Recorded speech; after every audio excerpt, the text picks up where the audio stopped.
Hello and welcome to Talkin Jake. Thank you guys so much for tuning in. Myself, Jake Storielli at Talkin Jake. BBD producing his buns off. And if you guys are listening on YouTube, subscribe or podcasts or wherever. We appreciate you tuning in. Today, I think I'm going to put a final bow on a baseball topic until probably November. And it's the last kind of check-in on the free agent class. As we've got a couple guys heading towards the finish line, couple opt-in, opt-out situations, and I always love looking at the position availability, because if you're one of the 8 teams coming into free agency that says, I need a catcher, and there's only 2 catchers available, the math ain't mathin', as the fellas say. Speaking of that, had a boy dinner last night, chicken wings and meatballs. That's tough. That's tough. Can't keep that up. And then we'll dive into the weekend that will be NFL football, see what we like, see if anything jumps out to us. Let's run through it. This free agent class will be headlined by one man, Juan Soto. But there's some good starting pitching. There's a couple other bodies out there. And I think of note, Matt Chapman was going to be a part of this free agency class, and he signed a 6-year, $151 million meal to stay in San Francisco, the San Francisco treat, if you will.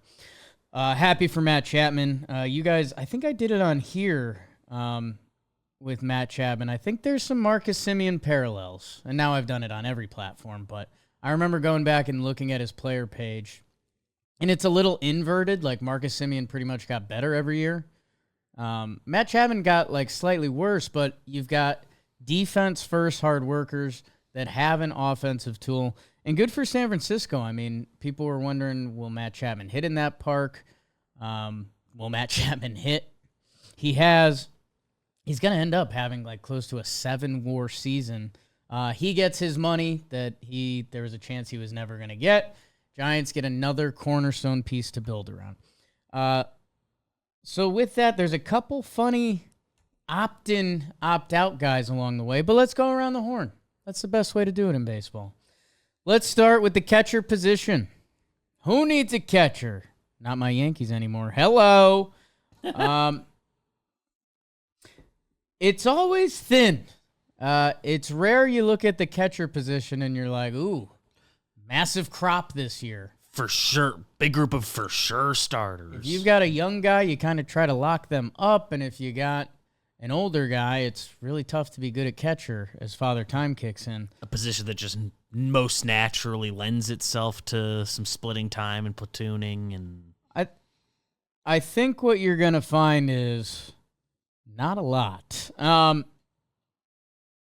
Yeah, Travis d'Arnaud may be your leader in the clubhouse this year.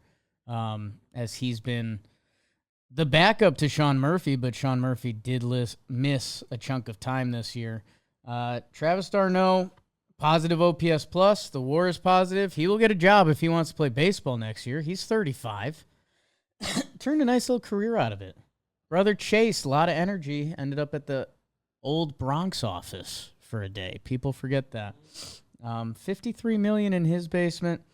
Braves do have an $8 million team option, and they may just pick that up. So it might not be Travis d'Arnaud, which I think then would bring you to Danny Jansen, who, I don't know, he had some offensive numbers the past 2 seasons that were pretty nice.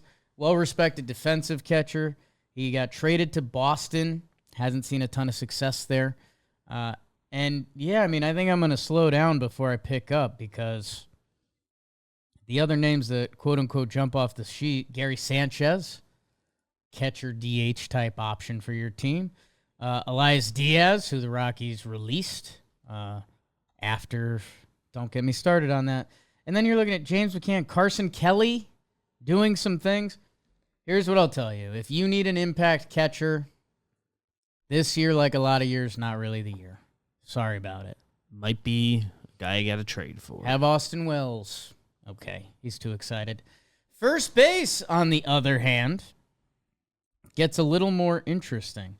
Paul Goldschmidt. You had the old bull, now you want the young calf. He will hit free agency. Kind of a meh year in St. Louis all around for him and the team. I think he's still got more in there, building a Hall of Fame case.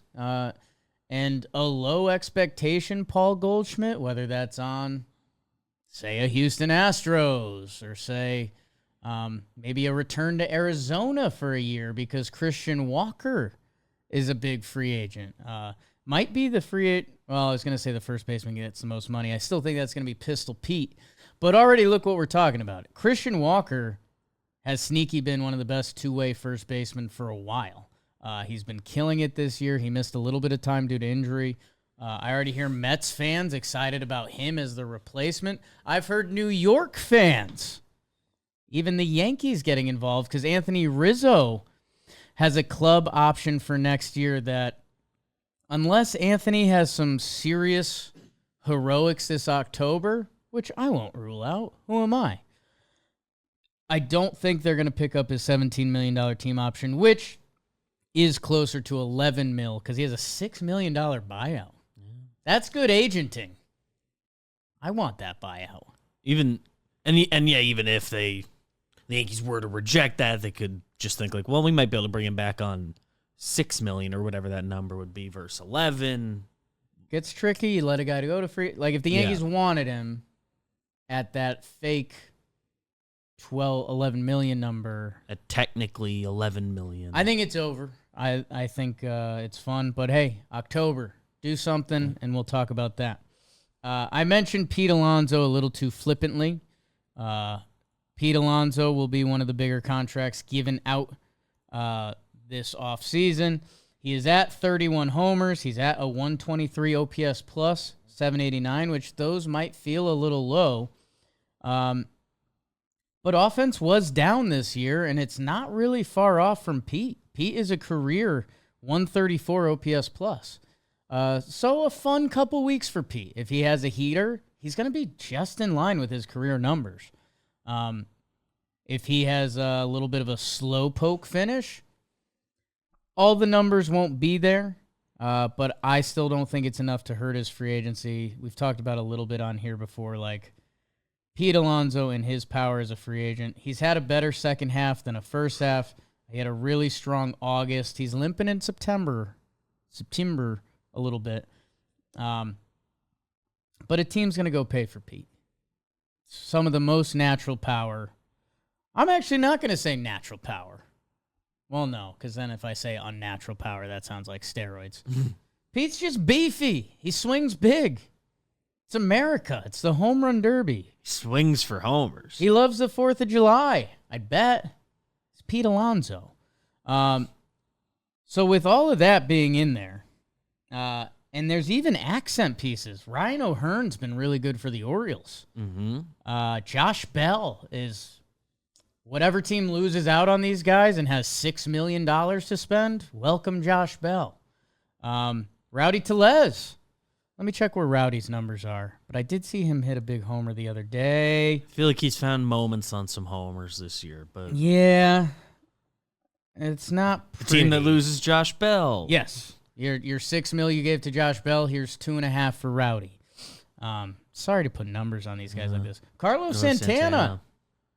Going to win the Gold Glove, hit 20 dingers. So I guess this was one of the good examples of the exercise. If you need a first baseman, you've got options. There's tiers. I don't think I even mentioned Rhys Hoskins, who was on my all-disappointing team, which he's, I was going to say he played his way out of. It's a 92 OPS plus. That just ain't traditionally Rhys. So it's a player option next year for 18. Mm-hmm. And then $4 million buyout, so the $14 million decision. If I'm Rhys, I might snag that bad boy. Just take care. Don't have to think about it. Full year of health. Don't have to think about it. So maybe he's out there, maybe he's not. But first base, if your team has some needs there, we can figure that out. Second base, Gleyber Torres. Hello. Looking at a little pop in your lineup? Looking to get a little frustrated with your defense? It's going to be an interesting free agency to watch. Gleyber can hit. I don't know how many teams are willing to sacrifice a position like second base, especially without defensively, especially without shifts. Like, I don't know, man. There's going to be a team that buys into Gleyber Torres either at the top of their lineup or as an amazing depth hitter that will talk themselves into Gleyber. But defensively, man, I feel like a lot of smart front offices don't sacrifice defense at a lot of positions. And second base, I know that's supposed to be one that you can. But let's see where Gleyber's season number lands, because as I mentioned, Gleyber has been hot recently. He's retaken the leadoff spot for the Yankees. His numbers are going to end up, they'll be close to net positive, depending how he finishes. If he can get just a little hotter the rest of the way, he can fully say, like, had a good second half. If he plays like he's been playing, he'll be fine. But yeah, I was going through that the other day, and this is what I'll start to ask the people. Sound off in the comments on Wake and Jake YouTube. Subscribe again. What is your team going to be looking at? Like, there could be some team that's listening to this and just laughing. You're like, wait, I can sign Gleyber Torres for 2 for $20? I don't know what the numbers are. Yeah. Are you going to get funky in ops? What's he going to want? But you're telling me I can have Gleyber Torres hit 7th and play second base. I could have Gleyber hit leadoff for my team. I don't know how many people are excited about that when they see his 252, 329. He is having a big second half after having a horrid start. A guy who I don't think you're going to see, but could be an interesting trade option, Brandon Lowe from your Tampa Bay Rays. His season numbers have ended up pretty good after missing some time. He has a $10 million club option with another tenner after that. Feels like a funky Rays trade piece. Feels like the Rays could pay some rookie $700K, get similar WAR, while some team could trade for Brandon Lowe and have a serious power-hitting second baseman. He has 17 homers in 91 games this year. He had 21 in 109. A 124 OPS plus. Like, Brandon Lowe, as a lefty hitter, can hit. He's been banged up the past couple years. It would be very Rays to trade him basically at the value of a $10 million with a player option or team option that teams would fancy. Flexibility and he can move around a upside. little bit. While the Rays could see a potentially injury-prone player that we could replace for a 20th of the price and still get similar contributions, could see him on your team's second base needs wants list this year. Some other names out there, Jorge Polanco, someone will believe in like a rehab project, and why not? I mean, go look at Teoscar, also a free agent. Eugenio, like, getting out of Seattle hitting wise can do the body good. That someone will talk themselves into switch hitting Jorge Polanco, whose numbers aren't good, but they're not atrocious. He's hit 14 homers as a buy low candidate. 92 OPS plus. Like, he'll get a gig and it'll be like a sneaky bidding war to get his abilities. Whit Merrifield, Adam Frazier, Brandon Drury, Wilmer Flores. You're starting to get deeper into. You're taking a chance. I don't know if you love the move for your team if you're penciling them in as the starting second baseman. As a depth piece, you're like, yeah, Drury can play anywhere. Flores. Second base, you have some options. I'll go to shortstop because it'll be tighter. And a guy that's listed as a second baseman, but if I was his agent, I would advertise him as a shortstop. It's Ha-Sung Kim. They have a mutual option. Ha-Sung Kim. 2.6 WAR on the season. The offensive numbers are right around league average, which they more or less have been the past 2 years. I guess they've been slightly better. 22 stolen bases. He had 38 the year before and won the Gold Glove at second base. This year, or did he win the utility Gold Glove? Either way, Gold Glove winner. This year, he's been at shortstop. There's not a lot of shortstops out there. Ha-Sung Kim passes the eye test of can he play shortstop with the backup of being able to play the other infield positions. He will be 29 years old in free agency. He's racked up some more. There's going to be a team that likes Ha-Sung Kim. Maybe it's even San Diego still figuring something out. But not a lot of shortstops hit free agency. That Ha-Sung Kim's going to have some serious bidders on him. Play some defense, slap it around a little bit, get the stadium cheering for you. One of the big winners of this season and soon to be the offseason, maybe the postseason, Willy Adames. Slick Willie, 3-point Willy Adames. I just lost his page, got it back. Willy Adames, 3 WAR on the season, an 804 OPS for a 121 OPS. 30 homers, 102 RBI, 18 steals. So you're going to be looking at a 30-20, 100-plus run driven in, shortstop, still plays the position well. Willy Adames is going to get a contract from someone. He leads the NL in RBI. I know RBI has fallen off a little bit. They're still good. It's still a good thing. You might be looking at $100 million in Willy Adames' basement. But that's kind of it. So if you're a team talking about shortstop, you either need to have probably $100 million to go get Willy Adames to play your shortstop for the next 3-4 years. Or you're going for Ha-Sung Kim, or Miggy Rowe has a club option that we think is getting picked up at this point because he's been good this year. There's guys that you'd love to not be the plan. Garrett Hampson is listed. No offense. Too young. I think he might be third. I don't know if Rosario is a shortstop at this point.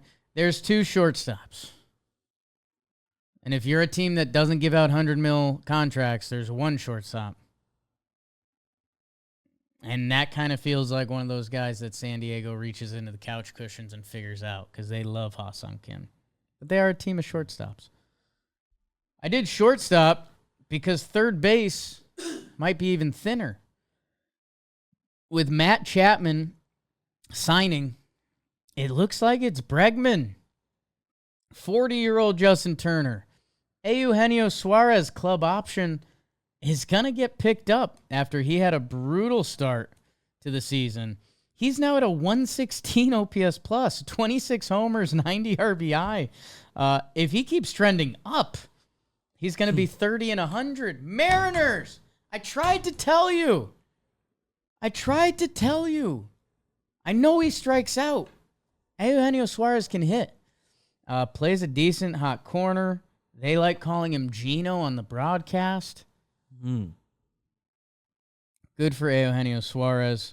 Good for my Snakes, who I will report are probably picking up that $15 million team option for another year of him at third base. Did I mention 40-year-old Justin Turner? Yon Moncada has a club option that should get shot down. That'll be a fun rehab project. Yeah, somebody will take a chance on that.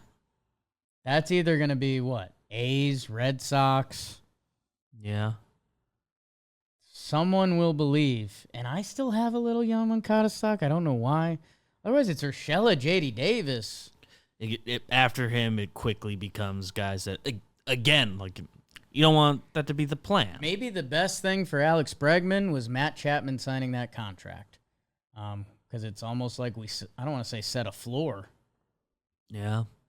But there's one, if your team needs an impact third baseman, there is one. Uno, my salsa, Breggy. And yeah, whole left side of the infield, you got like 2.5 options, depending if you count Ha-Sung Kim as a shortstop. So that's one of those free agency tricks where it's like, hey, it's free agency. We got to fix up this roster. Yeah.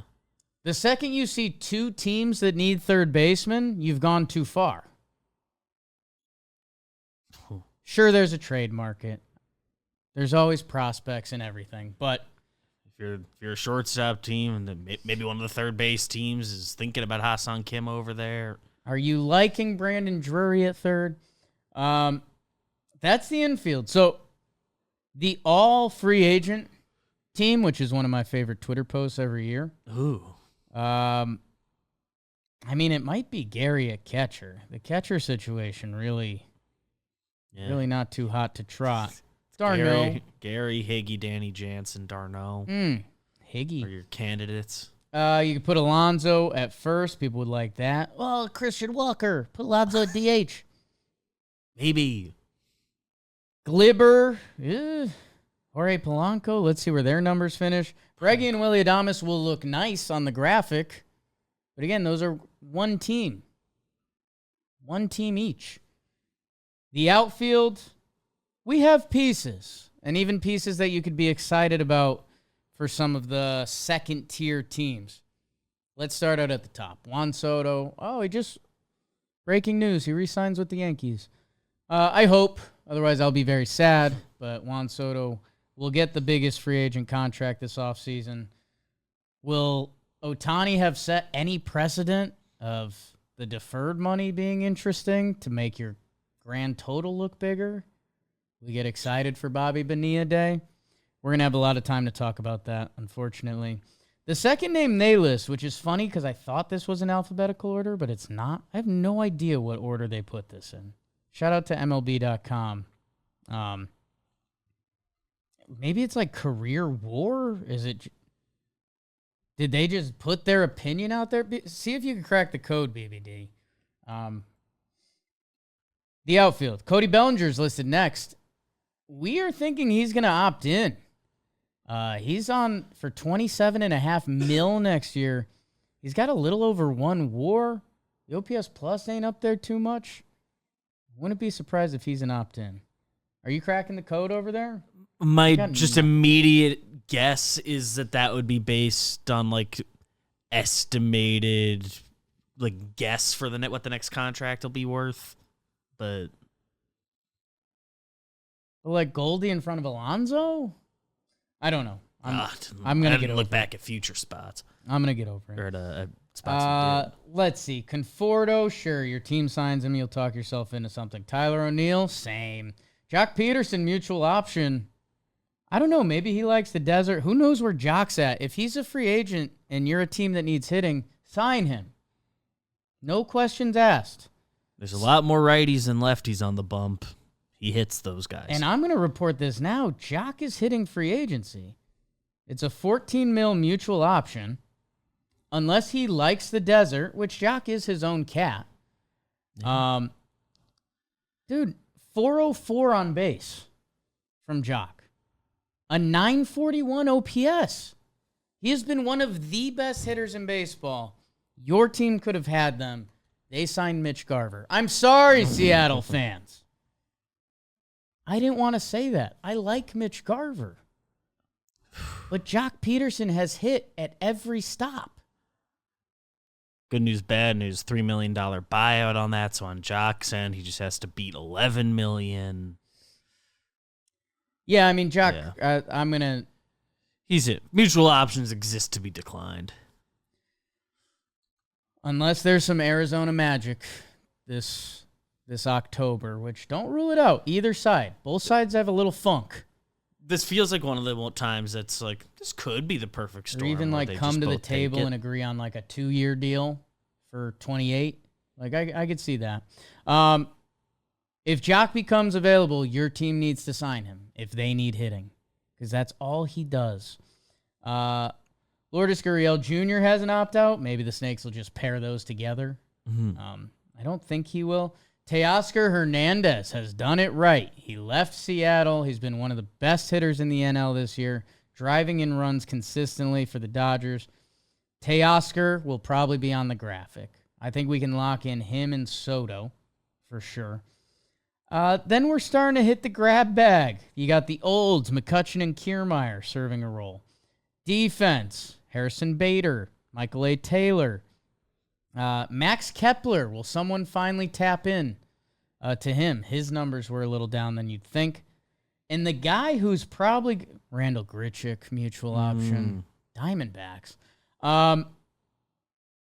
The guy who's probably going to make the graphic with Juan Soto and Teoscar Hernandez is Jurickson Profar. $1 million this year. I think he'll beat that. Someone's going to go in. I wonder if it's a funky contract because the 1 year's an outlier. I wonder if San Diego and Profar try to figure it out because whatever he's done with them, I'd want to tap into that more. But Jurickson Profar, since day one of this season, has been one of the best outfielders in the National League. I guess if Belly went nuts, there could be more of a conversation there, but I don't think so. The other name that sticks out in the group that I don't think we said was Tyler O'Neill. I mentioned Tyler brief. You talk yourself into. Like, I think him... The numbers this year are really good. They are really good. He has genuine injury stuff. The name I did forget, and it's because they listed these names in the oddest fashion, and he might be my graphic guy. Anthony Santander. Switch hitter. 40 homers. He's going to get paid. If he could DH, that actually might do him good at a certain point because I think some of his defensive stuff ain't so hot. I'd like to get him on the graphic, and I'm going to work on that. The point is, outfield, you do have some actual options, whether platoony, whether defense, whether, like, you'll talk Tyler O'Neill signs on your favorite team, you talk yourself into that, especially after his resurgence year.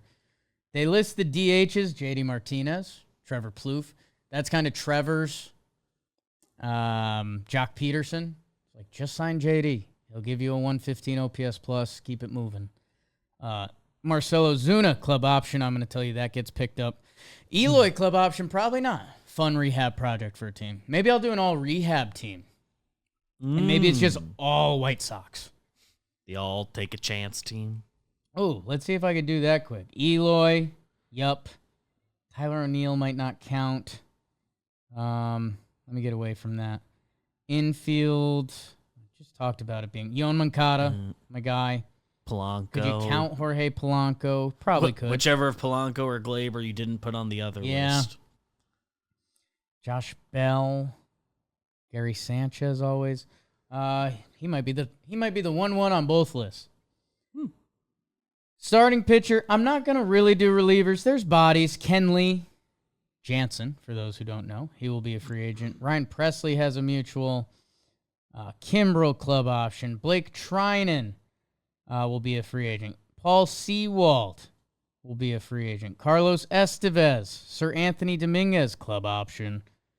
Who else we got? Tommy Canley. Andrew Kittredge. There's bullpen. You know if your team pays for bullpen or not. And again, depending where those guys are listed in your bullpen, you'll either be really excited for them or slightly nervous heading into the season. Starting pitching has some options. Garrett Cole has an opt-out that the Yankees have an opt-in for an extra year if he opts out. If I know my Yankees, and I know Garrett Cole, they're going to figure that out. Beebs presented an interesting thought of Garrett Cole not opting out because he thinks he might be able to make it to 38 and get a Verlander. People are still Scherzer paying contract. 2-3-year contracts at that point. If there's a guy that could do it, it would be him. If he could do a fake opt-out and Yankees tap into that last year, I think you cash that in. I don't know. I'm not Garrett Cole. He gets to operate on a different level. Blake Snell has an opt-out that's going to be a fun conversation coming out of the season because he's been nails lately. He's been incredible. Does he like San Francisco? Does he probably want long-term security? Yeah. Hey, you guys just paid Chapman.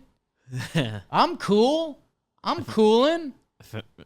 No offense to Matty Chapman, but if you're Blake Snell, you got to be feeling like I'm more proven. He has his own argument. Justin Verlander, not sure. Max Scherzer, not sure. Corbin Burns, sure. He's going to get himself a real payday, even though I think he's limping to the finish line a little bit. Max Fried is going to have himself a basement. Go on, young man. Walker Buehler is going to have an interesting free agency. I wonder if him and the Dodgers just figure something out to run it for another year. maybe not. Robbie Ray has an opt-out. I don't know if he taps into that. Charlie Morton gets to operate by his own rules, always. Sean Manaea has an opt-out that he's probably going to push the button. Rush Hour, shout out. Where's Sean Manaea's numbers at? 2.5 WAR, 157 innings pitched, 3.43. 13.5 mil player option. Yeah, Sean Manaea will opt out of that. And he's going to be a very intriguing option for teams, as it seems he's really tapped into something. Luis Severino has had a very strong season. Jack Flaherty has had an incredible season. And man, Michael Wacha has a player option. He's been great. Yusei Kikuchi, where does he go to? Sleepy man. He likes to sleep. I don't know what that was. If you need starting pitching, there is a tier of guys that I didn't even really tap into. Whether I'm Alex Cobb, Nathan Eovaldi, Frankie Montas, DeScalfani, and where's the other guy? DeScalfani and Michael Lorenzen feel like they're free agents every year if you want them. John Means, the Heen Dog, Jose Quintana. Starting pitcher is there this year, which is a good thing for your team and a lot of teams. So with all of that, I think it's a thin catcher crop left side of the infield. You got a couple highlights, but not too much else. Second base, you could talk yourself into something for sure.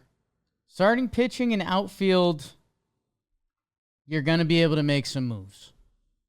I think the only guys that you'd have to watch out for, like, does Cody Bellinger go nuts to finish, and would he opt out? Snell is going to be a storyline yet again. Jordan Montgomery vesting option. Remember all that? Guys, that's probably the last time we're going to be able to tap into that for a little while. Because it's going to be a lot of playoff baseball, final stretch of the season. If your team is losing and needs help there, not ready to talk about it anymore. It's almost playoff baseball time. And it's football season, and at the DraftKings Sportsbook, it's the number one place to bet on touchdowns. Take it to the house with DraftKings. Right now, if you bet $5, you will instantly get $250 in bonus bets, plus 1 month of NFL Plus Premium. Download the DraftKings Sportsbook app now. I was mixing it up this weekend. New customers use promo code BAKERS. Bet just $5 on any wager. Get $250 in bonus bets instantly. That's promo code BAKERS only at DraftKings Sportsbook. Let's walk you through this football weekend. We're recovered from the first. Excited to see in week 2 which teams really used week 1 as their final preseason game and now are playing better football. There's going to be a couple other teams that are in like preseason mode because these teams have played 3 quarters together, essentially. It starts out Thursday night, tomorrow, depending when you're listening to this. And we've got a good one, Buffalo at Miami. This will be a good test for the Miami Dolphins' good team theory. If you remember, Miami lost all the good teams last year. They beat all the bad teams. Buffalo / Josh Allen makes them a good team. It's in Miami. Thursday has a history of being sloppy games because NFL's creatures of habit anyways. Over under 48, little Jakey teaser. Probably going to go on the under on that one. Thursday unders used to be a thing. Feel like offenses aren't fully prepped yet. Although Tua and the boys and Josh and the boys were 2 of the offenses that opened it up. But either way, a fun Monday night matchup. What does Tua, Tyreek, McDaniels have drawn up? Buffalo and Josh Allen, how hard will he have to put them on his back? Because that's what he did against the Cardinals. Which takes us to Sunday. No Friday, no Saturday. I'll give a peek at the college football. Let's see. Because I do love me a Saturday. Arizona State's playing Thursday. No. Arizona at Kansas State Friday night. Hello, sports losers. Number 20 at number 14. That Arizona wideout quarterback combo I've been trying to tell you about. Even UNLV Kansas on Friday as well. Let's see. A quick scroll of the Saturday slate. LSU at South Carolina. That's kind of fun. South Carolina has a D-end who's supposed to be next. Boston College at Missouri, sure. I'll watch that. Notre Dame at Purdue, maybe I won't watch that. A&M at Florida might be a little bit of a poop bowl, not to offend anyone. UConn at Duke, I'm not going to watch. Go Huskies. Ole Miss at Wake Forest, don't think so. Georgia at Kentucky, don't think so. Nebraska plays, and people want to know if they're good. No, okay. I feel better about it. Tune in Friday night for college football.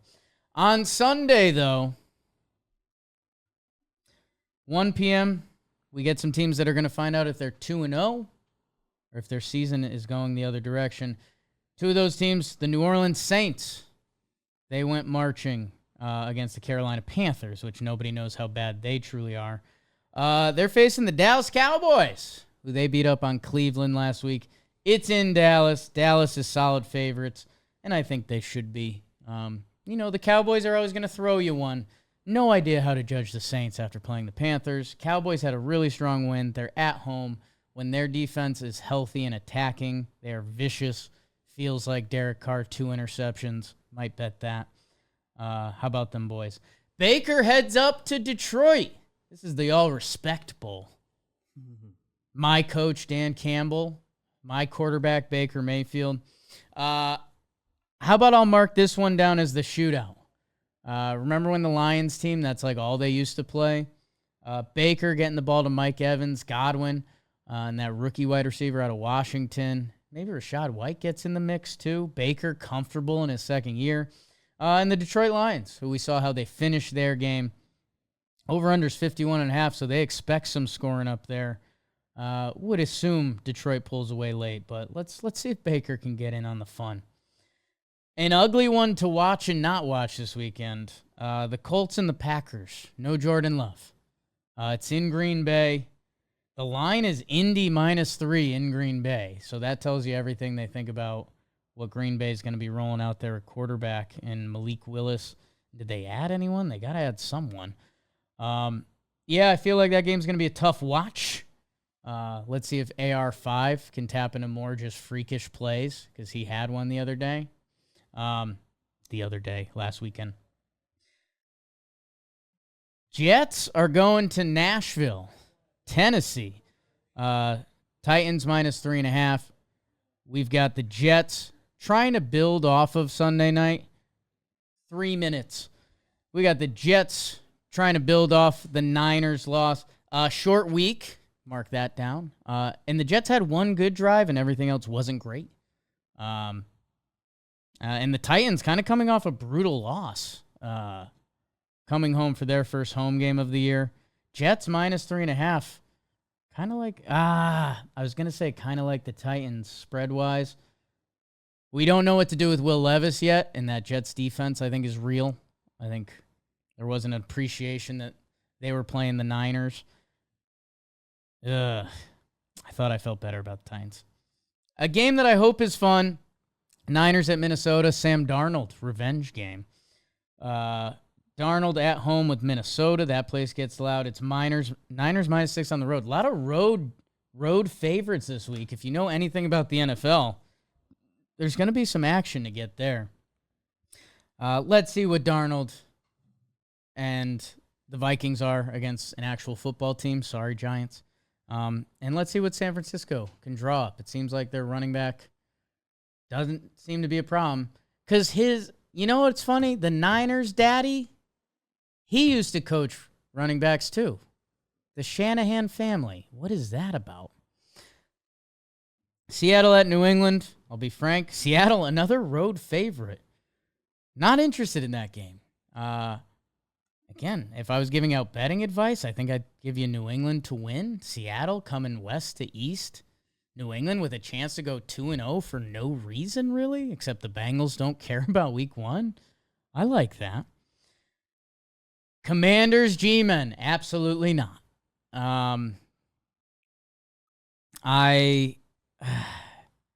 Giants, I'm done with. I took the Commanders as my pick'em against the spread this week. A reminder, I've won the past 2 years. They have a rookie quarterback in Daniels who's still trying to run almost every play because he's new to the league. And in Washington, it still felt like a layup to me. I think the Giants' product is going to get pretty ugly pretty fast. I think it already is. Carolina, speaking of, Chargers come out east. That's the only thing Carolina has working for them. Let's see how ugly that gets. You might see some boo birds and some paper bags on heads. Cleveland at Jacksonville. Jacksonville, tough second half. Really solid first half. They host Cleveland as Deshaun Watson was just trying to escape the Cowboys all game. Jacksonville -3. I would stay away from that game with my eyes and my gambling. So at 1 o'clock, there's also Baltimore at Vegas. Baltimore's -9.5. I almost took them in the against the spread league. That reeks to me of Baltimore lost week 1 to Kansas City. We're home. West Coast team comes east. Bad West Coast team comes east. I think Baltimore might put it on them in a big way. And sometimes that's when the NFL rears its head and you look up and it's 13-0 Raiders. But I don't believe in that for Baltimore. I do think they're going to win big, and I still might go for that one. So at 1 p.m., what do you want to be watching?